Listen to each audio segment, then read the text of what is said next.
Hey, are you worried? Are you in some kind of stress? Are you feeling the tension? What's going to happen to me, to my wife, my kids, my mother, father, my brother? What from here? I mean, how will I earn and will I survive?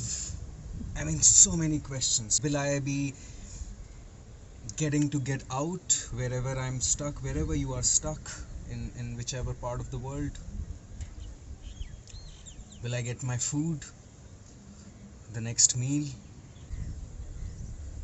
I mean, it's quite normal, huh?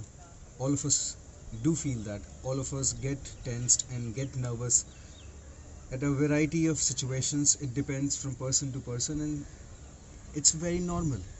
The tension that we have has a lot to do with the amount of attention that we give to ourselves. We are always, I'm not no way saying that these questions are bad, that what's going to happen to me, who am I, where my next meal is going to come from, or what's going to happen to my family, and all these questions. Please keep asking them. I'm not saying don't ask them. These are very valid questions, very important questions, and even who am I is also another very important question. What am I doing here? All these very full points given to it. There is nothing wrong with asking these questions, and I'm not asking you to not ask these questions, but sometimes, because of so much attention to ourselves, because we are giving so much attention to what's going to happen to me, so much to me, that it creates tension. A very simple exercise would be, a very simple way of manipulating your mind would be to take the attention away from yourself, you know. So invest all your energy, all your attention to something in front of you. Witness it, see it, really see it, and observe. Like whatever, like this wall in front of me, I observe, you know. I really observe it. It's a white colored wall. I see. I observe that there is this black color hinge kind of a thing over here with a little, rust on underneath. Over here it has some black paint smudged on the wall. This wall is little bit cracking here. There's a long crack I see up until the top. The texture I see of this wall is of a certain kind. It's oozing out, coming out, it's not being plastered, so it's not smooth. I mean, I see this wire, I observe this wire, observe the shape. I mean, you can go on and on observing like this, whatever is in front of you. I try and stick with observation, don't go with imagination right now. Again, very important with what is in front of you, what is there. I observe the weather. The observation could you can go beyond. Like, I was observing the texture, I went ahead from my vision, and I was exploring the touch, my touch, really investing. Okay, how the touch is, the sense has its own way of reading things, man. If you put it like it's hard or something, you might stop investigating it. But what kind of hardness it is, you try and figure that out with the touch. Similarly, you can observe where I'm sitting. I observe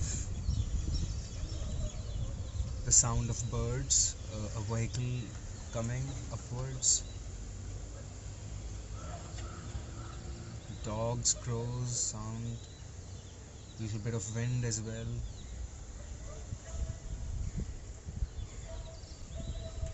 So you can go on and on in one particular direction with whatever is happening right now.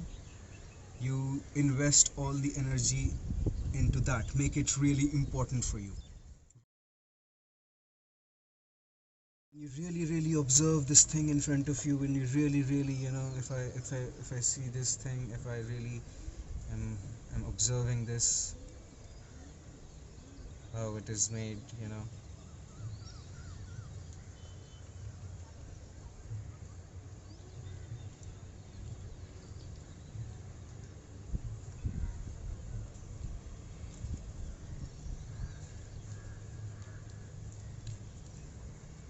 everything just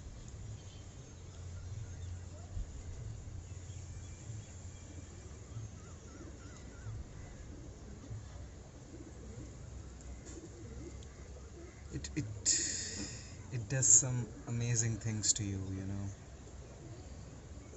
You feel really relaxed by doing that with any sense. Like I said, you can do it with your eyes, what you are seeing in front of you. I mean, that is the best, the easiest one, because we are so used to using our eyes, I mean, as compared to the other senses.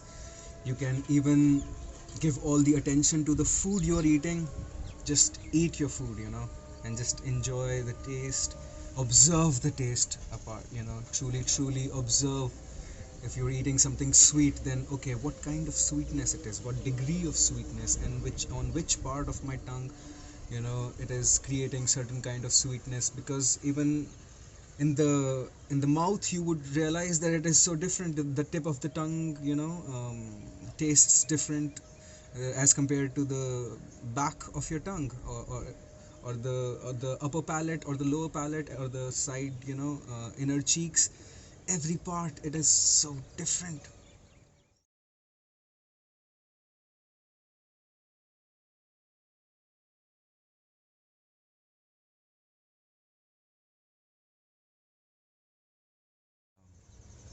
I observe this grill over here. I wonder why this grill was put, you know. I wonder why this is colored black. I wonder why these people burn in the forest, man, and there is so much smoke. I wonder why they do that. I wonder what the animals are thinking nowadays, you know. How come humans are not on the street or on the road? What is happening with the humans? I wonder what this bird is saying, trying to say. So I observe and I wonder can be mixed together as well. And so whatever, it's an amazing way to disobligate you from yourself. It's an amazing way to take the attention away from yourself and put it into something else, and make this other thing really important. Anything mundane, anything which is in front of you, just invest all your attention and energy and make it really important, and try and really observe.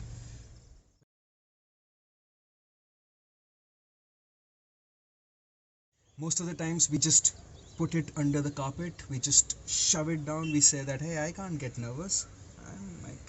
I'm this guy who never gets nervous, you know. And you lie to yourself. You are in denial, and but your body can never be in denial. Either your hands will be fidgety, or your body would be telling you, either you will be sweating, your palms would be sweaty, you might stutter, stammer, you might, you know, get thoughtless, or you might have not thoughtless but blank, you know, I would say, uh, kind of, you know, stuck, where you don't know where to go from here. Or you would have many wandering thoughts taking you from here to there, here to there. I mean, it's really difficult to concentrate and give your best in that moment, right? And you want to give your best in that moment. I mean, that is the whole point. You are in an interview, you want that job, you know, you want to pass in that exam, you want it, you need it probably. And that's what brings, you know, the tension, the anxiety, is because you need it so much. Now how do you deal with it? Now how do you deal and manipulate your own head?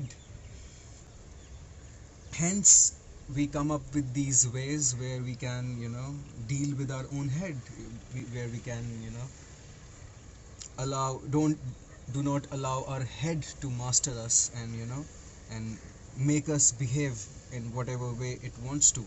Rather, we use it as an instrument, as a part of our instrument. Mind is a part of our instrument. Our whole body is our instrument, right, as a human being. And every single part of it, every single faculty, including the mind, is is there for you to use wisely, smartly, as much as you can.